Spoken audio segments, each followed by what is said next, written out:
Hello! Today I am doing a review of my new favorite episode of the entire season of Supernatural. It is episode 8, our mid-season finale. As I've mentioned before, I haven't been feeling the vibe of Supernatural. I've missed my creepiness and my horror, and I just haven't been feeling all the elements in the past 3 or 4 episodes, and it's kind of like, it's okay.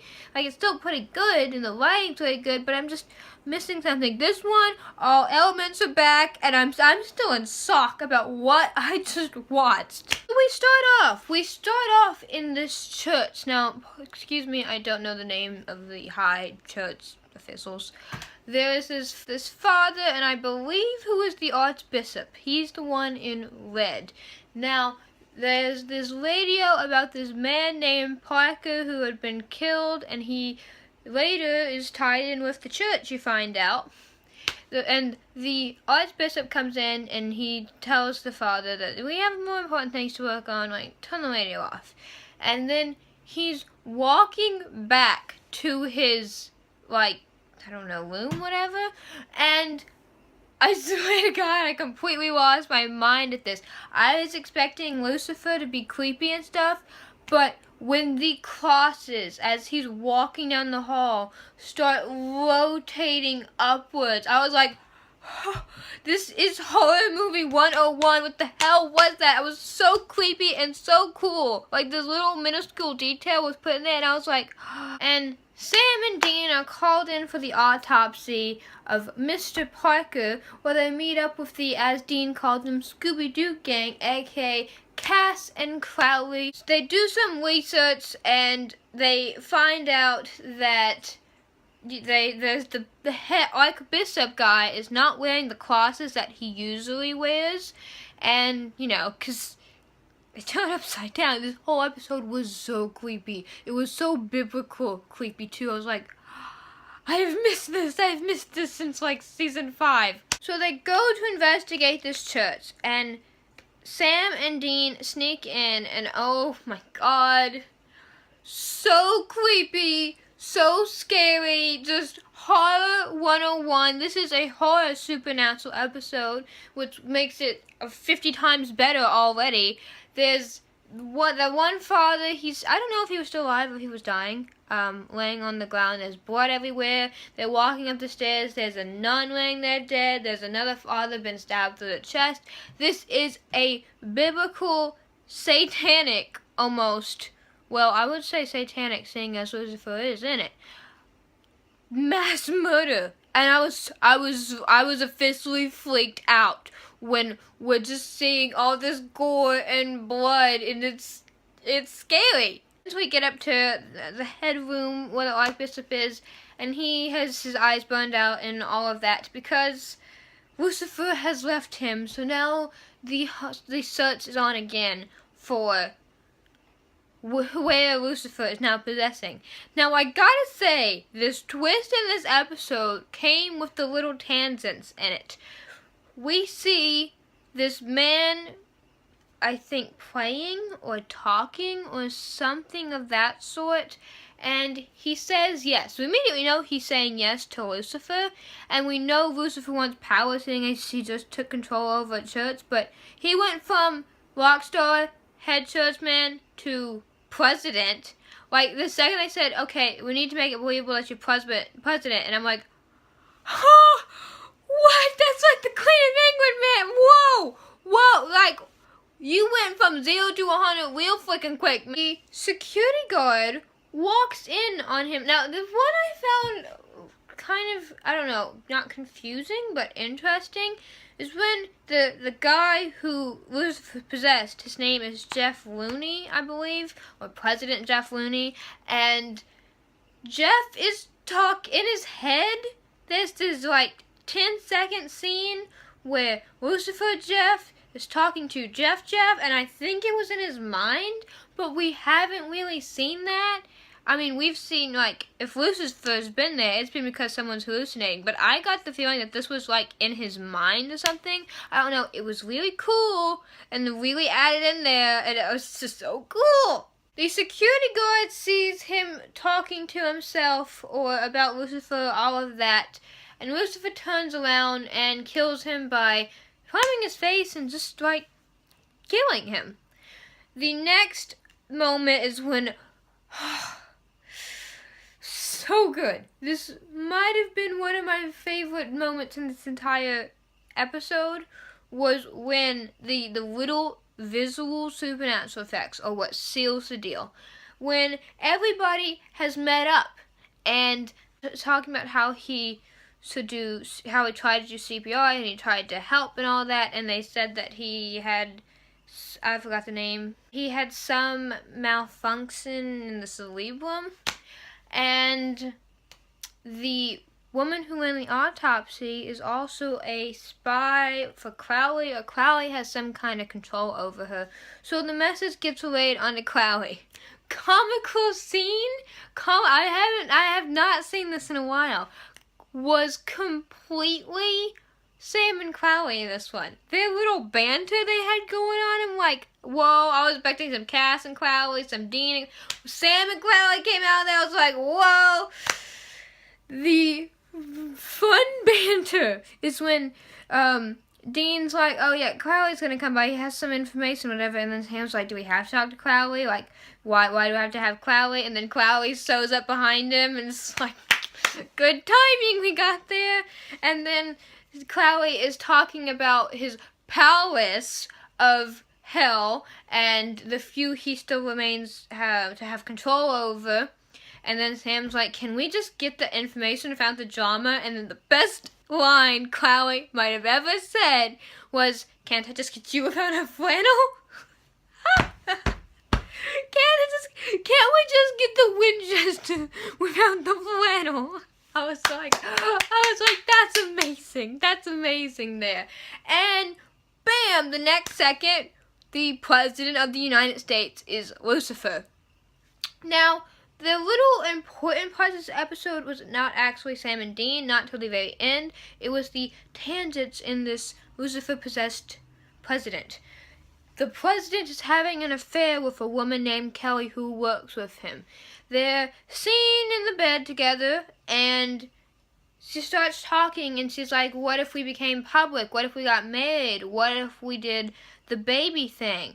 And the second she said that, he kind of looks up at the ceiling and starts smirking, and I'm like, Lucifer, what the hell you got planned? The hell you doing, Lucifer? I saw that look on his face. I was like, oh no. What do you want to bet this is the plot for the next season? The next second, why Sam and Dean are running around like trying to figure out how they can, get close to the president. And I didn't see how they were going to do this.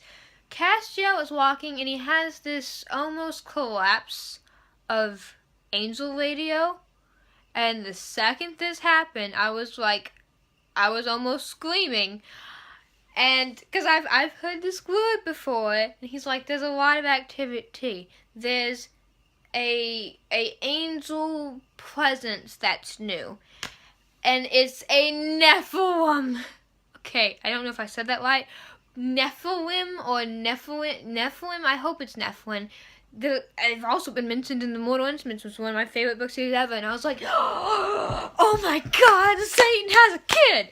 I just got it right there a second. I'm like, oh my, this is the second plot, this is going to be next season. Satan has a freaking kid, guys! The spawn of Satan has officially become a thing on Supernatural now.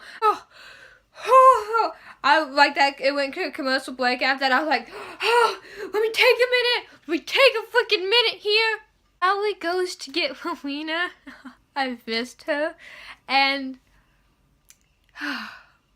the best line she might have had this season was she finds out her fiance has been sleeping with another woman, and he's basically saying that he doesn't want it because he didn't financially check out.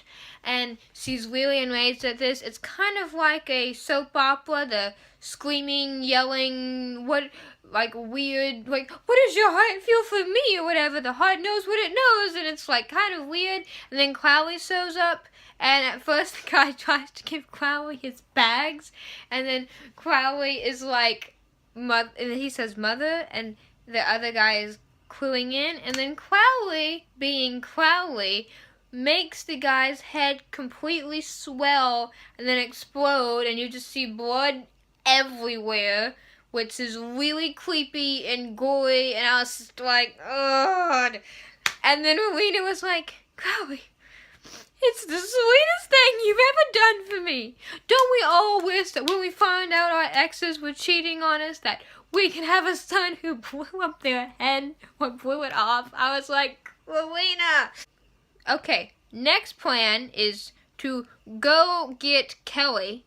They are driving, and they get pulled over. Now, we've never really seen them get pulled over before, and the president had mentioned to his head of security, Secret Service, that there were these two people trying to plan his assassination, and he wanted them to take care of it. I knew it was Sam and Dean, and then when they started getting pulled over, I was like, and here we go.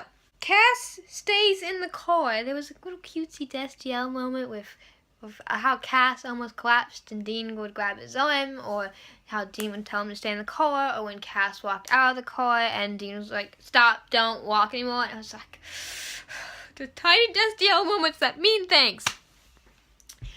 I was actually semi-surprised that the fight scene between Dean, Sam, and the Secret Service, they actually tried to make it take up time. It basically just ends with guns getting pointed at Sam and Dean. Sam actually get one of the security men in a headlock. It was like, whoa. Well, Sam, Dean, you're fantastic fighters. I love you. I'm not so you can do the Secret Service. I'm not so you can outdo them. The next second, now way back at the beginning of the season when we had that Buddhist woman and then that Buddhist man came to her, that man was called Mick. He talked to Sam and Dean, and he was talking about this other man that they could call in to clean up the Winchester's mess. Now, I still don't trust these Buddhist people, I'm just saying. The next second, the man whose name starts with a C shows up with a grenade launcher. I was like, what is this? I'm sorry. I know I don't really trust the Buddhist hunters yet, but they got some cool toys. I mean, I think even Sam and Dean will agree with that. And he blows the car to Secret Service, the major service in America. He just does that. And then he's like, Angel, wipe this up. He's talking to Sam and Dean later. He's like, I know we met, like, whatever her name was, and can't really trust us because of that. And then Dean's like, she tried to kill us. And he's like, she's a little overexcited. I mean, you know, when you're overexcited, I guess you can have the tendency to almost try to kill people. It could be a thing. And they start showing the amazing, I swear to God, if you give me an episode now of just like Buddhists and their like factory of hunting weapons, I'd be so happy. He pulls this one out. It's about vampires. It can basically turn their own blood against them. Sam's amazing line was, cool! Like, he's starting to all in this, and then Sam's like, oh, cool! Like, Dean got a little excited about the grenade launcher. Sam got a little excited about the, vampire one. Cass can sense that they're not lying. The Buddhist man isn't. And they pull out this golden egg.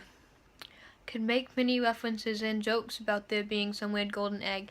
And they're talking about how exorcisms are not always reliable. So they got this egg to push out demons. And Sam's like, what about angels? Now, I don't know if this egg really worked, and I'll get to that at the end, but I was kind of like, can you really try? I know I can see where they're going with this, but I was like, are you really going to try to introduce a imaginary weapon after 12 seasons that can supposedly stop Lucifer? Like, I'm sorry, if you had this stupid effing egg, why the hell didn't you give it to him in season 5? 4. 5. 4. I actually don't know my Supernatural seasons really well anymore. They kind of have all blended together. Ellie goes and kidnaps Kelly. Why not? Way back when we saw the president saying a prayer for his security man who supposedly died, we saw his hand burning the Bible when he was holding, which was so creepy and fantastic.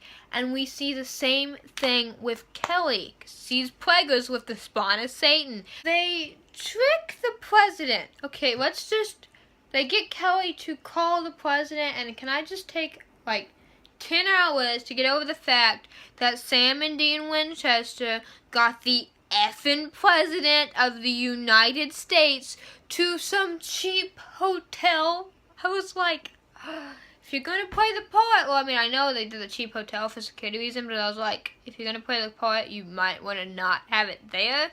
The security goes in. I thought it was really cool how Cass could do his like mind manipulation things. Like, the only person here is Kelly, and then the president goes in. Sam and Dean, Crowley, and Rowena are all in this one room. Castiel is in the closet. I could make so many jokes about Destiel and Cass being in the closet. And then we have Kelly. She's talking about how she can't have this baby. And then they pull out this egg. At first, it's fantastic. It's like, everything is just brightened up. There's a dramatic wind effect. I will say, though, at one point, Sam holds out this egg like this. And his hand's going back because it's kind of long. And I was just seeing Harry Potter covers. The Harry Potter scene at the end of movie 4, the first battle he had with Voldemort, and the whole entire cover, or one of the covers for the Deathly Hallows, one of the parts, I think it was part 2. So it's this dramatic tone with this hair blowing, with this glowingness. And I swear to God, that's the only scene I could see in my head when I was looking at that. And the part where I'm like, Rowena does her stuff, and again, the part I was like, wait, was, I believe I watched Lucifer expel his vessel, soul thing out of his vessel. Love Sam's line, hey Lucifer, go to hell. And I at first thought it was going towards the egg, but then I saw it go towards the vent, which led me to many conclusions. We have a spawn of Satan child still about. I believe we still have Satan still about, because half of it went towards the vent. Now, I don't think this golden egg the Buddhists had, which was freaking cool, but I don't think it's ever been land on the frickin' Lucifer. Don't think it's been that high up. So there's a very good chance that, A, this egg flawed and couldn't hold that amount of evilness, or the Buddhists kind of set them up and screwed them over. I'm open to both options because I'm not trusting the Buddhists yet, okay? You know, it is revealed that Sam called them, and the best comeback line was, yeah, but you called. And then Dean's like, Sam, you did what? And then Sam's like, but I hung up. Like, I could have called, but then I hung up. It's fine. Another comedic moment I loved was when they're talking to Kelly, and Crowley is like, I'm the king of hell, she's a witch, that's an angel, blah, blah, blah, blah, you need to give her the spawn of Satan, and they're freaking out, and then Sam's like, you're not helping, and then Crowley's like, yeah, and the spawn of Satan, spawn of Satan, spawn of Satan, and baby, and then Sam's like, Crowley, you're not helping, and I was like, this Sam and Crowley banter, I don't know where it came from, but it can stick around. The biggest WTF moment of the entire show was the president is still alive. Now this is another thing. With Sam and Dean hiding in the other room, I would go check the president's pulse and get the hell out of there. If you involved the president and the president is laying down on the ground, possibly passed out or dead, or you weren't even authorized to be there, get out, leave, you did your job, you leave, and they don't. And at first they're like, we did it, we fucking did it, yeah. And then the next second, Secret Service breaks in, they hold the guns up to Sam and Dean, and they are like, you are under arrest for the attempted assassination of the president. The second they said that, I was like, because I don't know how they're going to get out of this one. I mean, you can't be charged with a higher crime in America. You really can't. And they put them in this security jeep. They're all chained up. Next second, we see Cass sneaking out with Kelly, and as Sam and Dean are being arrested, I'm immediately like, Crowley, where the hell are you, Crowley? And I just felt like screaming at the TV because where did Crowley and Rowena go? It's freaking King of Hell, and Rowena's a witch. Like, y'all could have figured something out here. The next second, we see Kelly sneak away from Cass. That one I could see coming. And she calls and she's like, yeah, this is my child. I can't get rid of it. We're gonna have some weird thing next season where they try to make it a good baby. Like, maybe it's a spot of Satan, but maybe it has a good soul still, or something like that weird, like almost like a Twilight thing. I don't know. There's 5,000 conclusions I need to get wrapped up. Imagine when Mary Winchester turns on the TV and she sees her 2 children have been arrested for attempting to assassinate the president. I have no idea. The only way I can see Sam and Dean getting out of this is if Castiel and Crowley or another angel, any supernatural being, show up and teleport them. Well, I don't think Crowley can actually do teleportation. But Cass, he could sew up and do teleportation and get them out of there. I have no other idea how they're going to get out of this. There's no way they're going to, or the British guy. I mean, he did have a grenade launcher, but I'm not sure if they would go to a Secret Service holding facility and blow that up. We'll see. I really want to know how Sam and Dean are going to get out of this one. Because they've been in legal trouble before, but now they're both supposedly dead, and now they've both supposedly been charged with almost assassinating the president. What's newsflash? It's not just like a speeding fine ticket. And I want to see. I want to see how in the world you're going to get out of this one. How would the writers write this out? Want to see Kelly with a spawn of Satan. I don't think Lucifer's gone. I think he went down the vent, and I don't think the egg fully worked. He could be weakened, but I definitely do not think he is gone. So we have a whole crap load of stuff going down this mid-season finale. There's a whole bunch of loose ends. We're going to bring Mary Winchester back. I mean, I know she's going to see the assassination charges. I have to see where this is going. Oh my god, it was so fantastic. I couldn't predict any of this. The fact that in one episode they're now suddenly being charged with the biggest crime you can be charged with in America, I was like, oh.